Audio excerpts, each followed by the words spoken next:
গাজার দক্ষিণাঞ্চলের জেইতুন এলাকায় ইসরায়েলি বাহিনীর টানা ৬ দিনের বিমান হামলা ও গোলাবর্ষণে হাজার হাজার মানুষ গাজা সিটি ছেড়ে নিরাপদ আশ্রয়ের খোঁজে পালাচ্ছে। হামাস নিয়ন্ত্রিত স্থানীয় পৌরসভা জানিয়েছে, পরিস্থিতি এখন বিপর্যয়কর। গাজার সিভিল ডিফেন্সের তথ্য অনুযায়ী শুধু শনিবার হামলায় অন্তত ৪০ জন ফিলিস্তিনি নিহত হয়েছেন।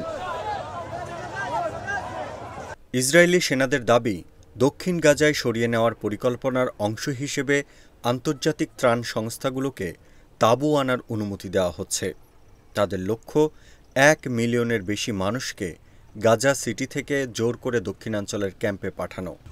তবে জাতিসংঘ নিরাপত্তা পরিষদ এই পরিকল্পনার নিন্দা জানিয়েছে।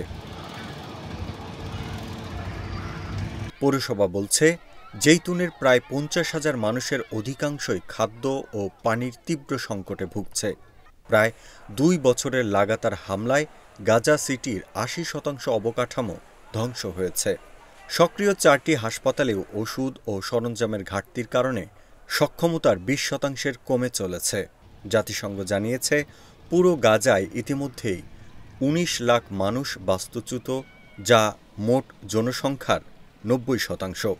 অপুষ্টিজনিত সংকট ভয়াবহ আকার ধারণ করেছে। শুধু গতকালই অপুষ্টিতে মারা গেছে ১১ জন, যার মধ্যে একটি শিশু। এ নিয়ে মৃতের সংখ্যা দাঁড়িয়েছে ২৫১ জনে, এর মধ্যে ১০৮ শিশু।